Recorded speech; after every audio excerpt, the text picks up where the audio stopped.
yesterday with James Harrison. How would you describe his playing style? Just play outside linebacker for his team. We'll see how it goes. Do you see, obviously a different scheme for them, but do you see carryover between what they ask you to do and what he might do on your scheme? Yeah, I don't know. We'll start working on it and see how it goes. What are your thoughts on his career? Good. Well, welcome into Between the Tackles. Bill Belichick there with very little to say on James Harrison. Merry Christmas, everybody, by the way. I know, yeah, I mean, Bill Belichick really has a way of downplaying things. Worth noting, he did start his press conference this morning with a big smile. Came in, said, "Happy holidays," and I was thinking this is going to be a great press conference, and then had very little to say. Yeah, he was very happy to go on and on about anything we could ask him about the Jets. He even called Bryce Petty an impressive quarterback, which it's a little impressive that he's still still getting snaps when he has a 49% or 49 passer rating. But yeah, anything with anything anyway related to James Harrison, he was not a fan of whatsoever. He shut it down, which is pretty hilarious because if we asked him these same questions 2 weeks ago, he probably would have gone on for about 5 minutes while Harrison was still with the Steelers. Good point. And downplay it as we had known. He may. It is the big news of the week. So let's start with our social sack. James Harrison posted an Instagram. Captioned it, finally, a teammate that's older than me. Harrison is 39 years old, and that picture, of course, with Tom Brady, who is 40, and I liked Brady commented on it, "Let's get it," and then Edelman with some lightning emojis and hashtag respect your elders. Yeah, two Kent State alums. Golden flashes. Yeah, so let's talk about this signing. Even though Bill Belichick is downplaying it, and Harrison has played in only 5 games so far this season, how much of an impact do you think he can have on this Patriots defense, other than perhaps providing intel should the two teams, the Steelers and the Patriots, meet in the AFC Championship game? I think as much as we would like juicy quotes on James Harrison for Bill Belichick to keep going on and on and on about him, I think the wait-and-see approach here is smart by Bill Belichick, because this could turn out to be, Steven Jackson 2015 all over again with James Harrison. You just have no idea what he has left at this point. He did look decent in some games that he played, but obviously there was a reason why he only played 40 defensive snaps for the Steelers this season, only played in 5 games. So I think the wait-and-see approach is the smart one in this case. I will say that there is an interesting playoff matchup on the horizon where if the Patriots play the Chiefs, James Harrison has had a ton of success against Chiefs left tackle Eric Fisher. So that could kind of play into why the Patriots wanted to bring Harrison in. He seems to get a sack on Alex Smith every time he plays the Chiefs. He really is Eric Fisher's kryptonite. So I don't know if they'll get to that point. I don't know how Harrison will play in the meantime, but it's worth seeing what the guy has, because the Patriots are so shallow at defensive end and outside linebacker right now. Yeah, the Patriots need to see why he's only played 40 defensive snaps this season. Is it just because he hasn't been able to crack a rotation with Bud Dupree and TJ Watt and Anthony Ciccarello in there? Or is it because he's 39, he's the oldest defensive player in the league, and he just doesn't have it anymore? I think it's probably somewhere in the middle. I don't think you're going to see a James Harrison as dominant as he was even at the end of last season. I mean, he was an incredible pass rusher over the last 4 or 5 weeks of last season into the playoffs before not really doing much in the AFC Championship game. But like you said, I mean, they really can't get much worse on the edge right now. I mean, Eric Lee's has had some nice games against the pass, but he's really not much of a run defender. Yeah. Marquise Flowers the same way. Dietrich Wise has been pretty streaky as a rookie so far. So, and especially with Kyle Van Noy still dealing with an injury, they really don't have a ton of consistency there on the edge. So James Harrison can't really hurt. I mean, he's just here for the playoffs. If he doesn't pan out, then they took a shot and it didn't work. They need all the help they can get. And I feel like this is something that they do kind of every year, maybe not this early on, but I feel like they always do bring in a former whoever their playoff opponent might end up being to help them out intel-wise. So, and it's interesting that you bring up the Chiefs, because that is a potential AFC Championship or matchup or divisional round matchup. And I wanted to bring that up, is that rewind. Get a little rewind. Thank you, Doug. That was a good one. That was a really Yeah, good that was a one. yeah. To when the infamous podcast of me that I might end up eating my words for, but I did say in that prediction that I remember you guys asked me who I was afraid of in the AFC. The time I said the Chiefs, I realized a lot has changed since then. However, looking at playoffs, I do feel like I don't think anyone can come into Foxborough if the Patriots do lock up the 1 seed and have home field advantage throughout the playoffs. I honestly don't see anyone stopping them, but if anyone were to stop them, I do still worry a little bit about the Chiefs. So it's interesting that Harrison could help the Patriots out with either the Chiefs and or the Steelers. I'm not entirely sure why, but I can't fathom any situation where the Chiefs come in here and beat the Patriots again. If that matchup were to happen in the divisional round, I would predict a 25-point Patriots victory, which is kind of crazy considering that the Chiefs beat them pretty soundly back in Week 1. But yeah, I mean, especially now with James Harrison in here. With 5 sacks by James Harrison. It was basically that's the only game this season James Harrison has played extensive snaps. And before that game, the Steelers defensive coordinator literally came out and said, he's like, yeah, we're going to play James Harrison a lot in this game because he owns Eric Fisher. And he went out there and he owned Eric Fisher, as he usually does. Yeah, it's pretty wild. Any predictions, Doug, for you in terms of if that does occur? And I know it's definitely hypothetical as far as what the matchups will be. 3 or 4 week early prediction for the divisional round. I think the Patriots will win. I kind of lean towards Zach on that one. I think that Chiefs are not the same as they were earlier in the season, and yeah, I think the Patriots would probably smoke them in that matchup, but we'll just have to see. And it will kind of depend, I guess, a little bit on how Harrison is playing up until that point. For now, let's take a little look at Week 16 and what you guys took away from that game. I took away Dion Lewis being an absolute beast. He was named AFC Offensive Player of the Week today. Obviously had a monster game, career high, right? 29 touches, I think 153 yards and 2 touchdowns. Touches, rushing yards, and carries. Yeah, so that was impressive, especially, and we'll get into the injury update, but they were obviously missing key pieces of the offense, and he really stepped up. Yeah, I thought it was kind of funny because the Patriots beat the Bills, who are a team in playoff contention, by 21 points.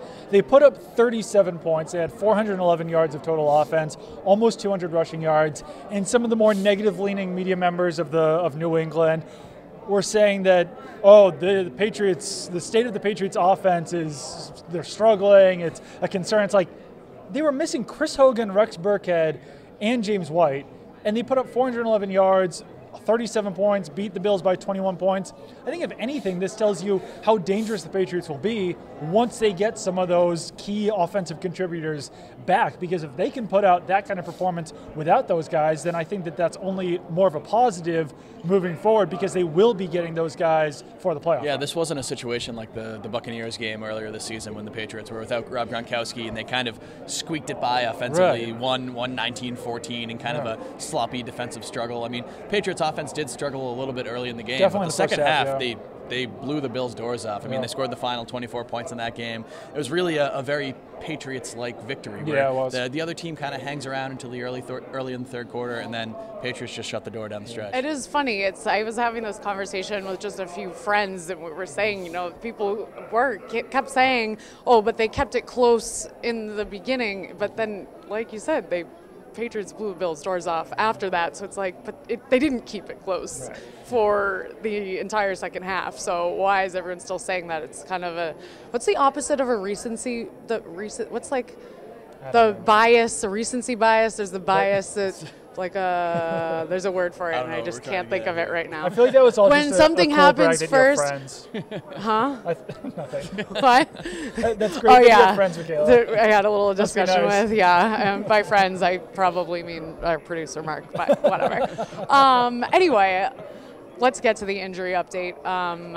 Any words? I mean, we haven't seen the guys yet out at practice, but as far as Burkhead, James White, and Chris Hogan go on the offensive side, and also Kyle Van Noy, Alan Branch keep pieces that were out on the defensive It does side sound like we probably won't see Rex Burkhead or Alan Branch in this game. The reports that we heard when they initially suffered their injuries, that both would be probably multi-week injuries that likely would sideline them until the postseason. And with the Patriots now knowing that they will have that wild card weekend off, I would be very, very surprised if we see either of those guys this weekend.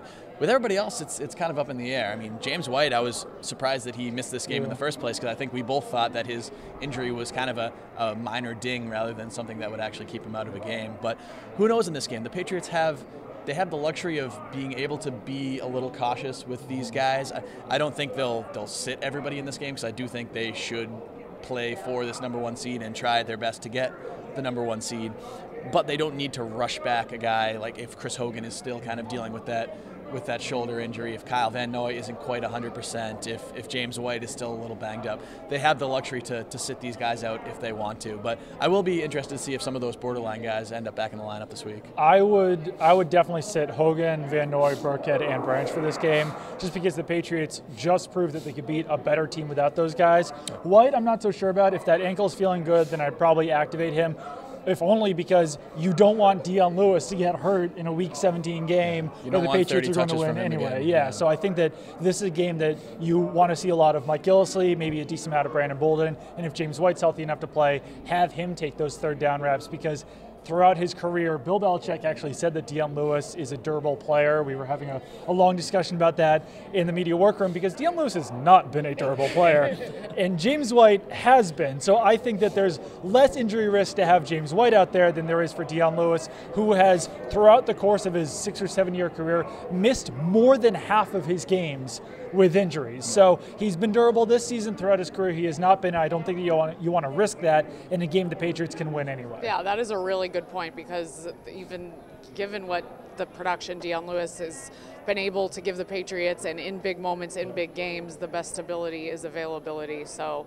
would be good, certainly, to have him. And this game it's tricky, I feel like, because it actually is a really important game. The Patriots are neck and neck with the Steelers for that 1 seed, and they can lock it up with a win. And if a Steelers loss to the Browns. Or a Steelers loss to the Browns, who are 0-15. Or two ties. Which That's what I'm rooting is for. Even more unlikely than the Steelers losing to the Browns. But yeah, it would, but I mean, no, it's an important similar game. to the Miami game, like we've seen weird instances where the Patriots, I mean, I really can't see an instance where the Patriots lose to the Jets this year, but it's not like it hasn't happened in the past. I mean, certainly the fact that Bryce Petty is the quarterback and the Jets are 5-10 right now. The Jets do always promising seem to, for them, but yeah, they always do seem to play the Patriots close, and they've been. I wrote this morning that the Jets exceeded expectations this year, which really isn't saying much, considering we all thought they would probably go 1-15 or 0-16 this year. But they've won 5 games. They've beaten 2 playoff teams. They've kept most of their games relatively close, including the first time they played the Patriots. They historically do play the Patriots close. But I don't know. This just feels like it has the makings of when the Jets came here around the same time last year and lost. What was that, 41-3? Yeah. Bryce Petty's the quarterback again, who stinks. Christian Hackenberger's behind him, who still hasn't played a single NFL snap. I don't know what's going on with him. So yeah, I am not giving the Jets any sort of chance in this game, honestly. I think Brian Hoyer could probably beat the Jets 41-3. I think that would actually be a fun experiment. Just start Brian Hoyer and see what he can do out there. Because I think that loan Brian Hoyer to the Jets for this game. He's got a competitive game. You know? that actually would be a better idea. I think that Bryce Petty is the worst quarterback in the NFL who gets steady snaps. I think he's horrible. The guy is just horrendous.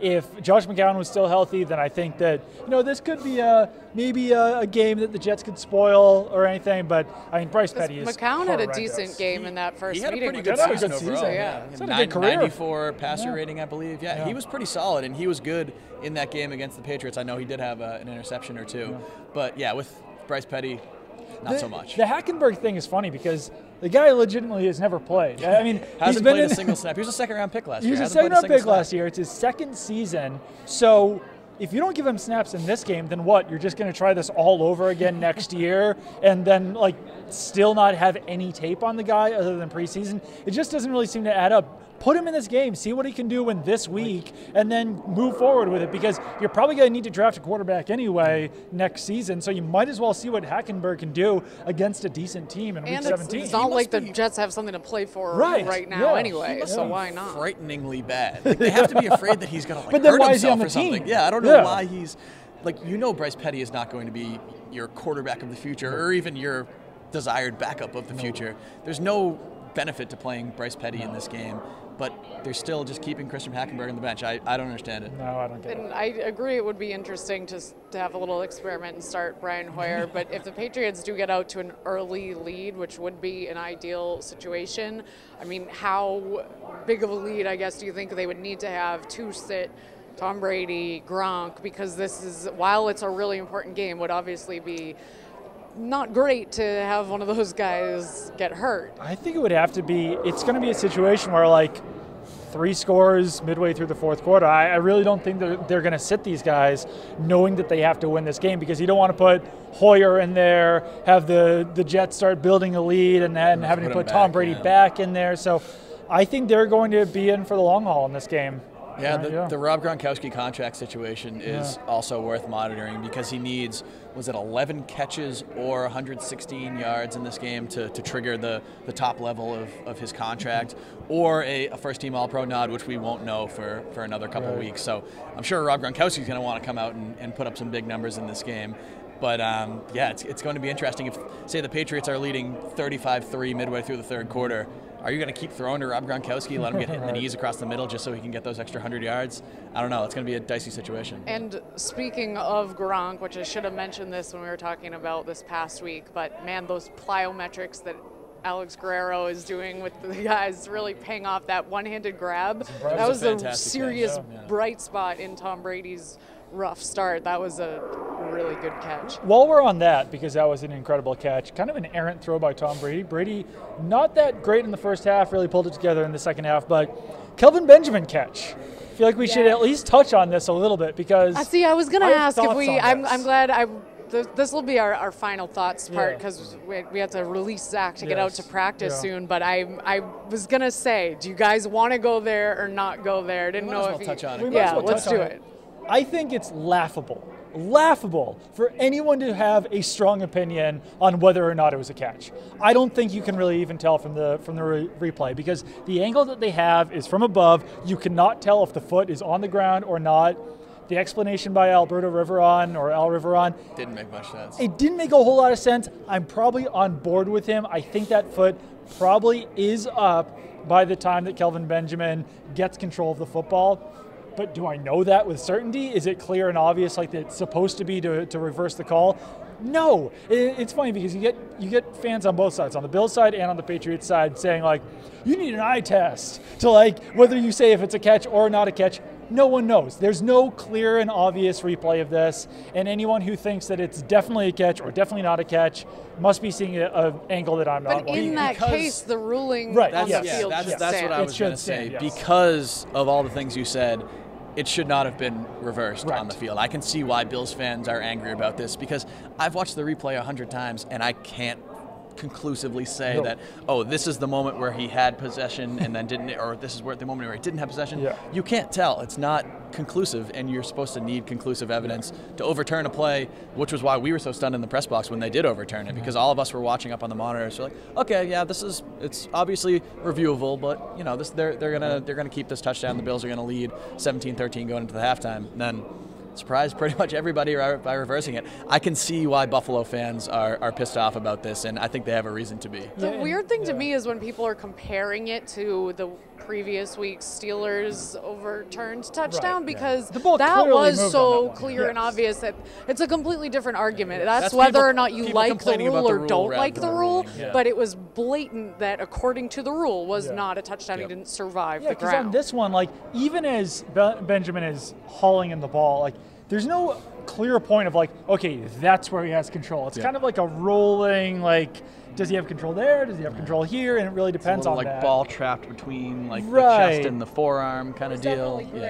And I think the real thing here is that the NFL just needs to change the wording on reviews from clear and obvious to, I don't know what they would change it to. It's not up to me to decide that, but I think if they're going to keep ruling touchdowns so that they can go to the review process, then it just needs to be what they see on the review. I don't think that it should be clear and obvious. I think it should be just whatever they decide based on the review, that's what they decide. I think there should be a time limit on the review. That was a long one. Yeah, because it's like, say, whether it's 90 seconds or a minute even. I mean, look at it. If it's not obvious, then they should. I feel like they should just go back to the old way of look at it like 50 times. Go with the call on the field. Like I know some people I've heard say just bring back the challenges and don't review every scoring play, which I'm okay with the review, but we don't need to take 10 minutes to figure it out. If it's not obvious enough, then go with what the refs saw on the field. I think they should try to get the call right whenever possible, so I am in favor of reviewing these scoring plays and everything.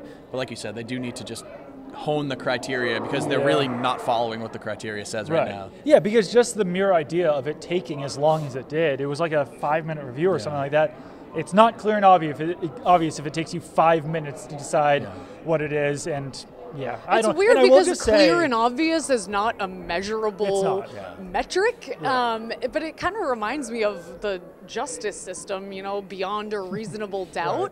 But probable than not. If you were to apply beyond a reasonable doubt, like I feel like you could apply that. If it's not beyond a reasonable doubt that it wasn't a touchdown, then you have to stick with the fact that it was called a touchdown on the field. Yeah. Just like if you're a jury member in a murder case, you can't send someone if the glove doesn't fit, you must acquit. I just am drawing a comparison. You know what I mean?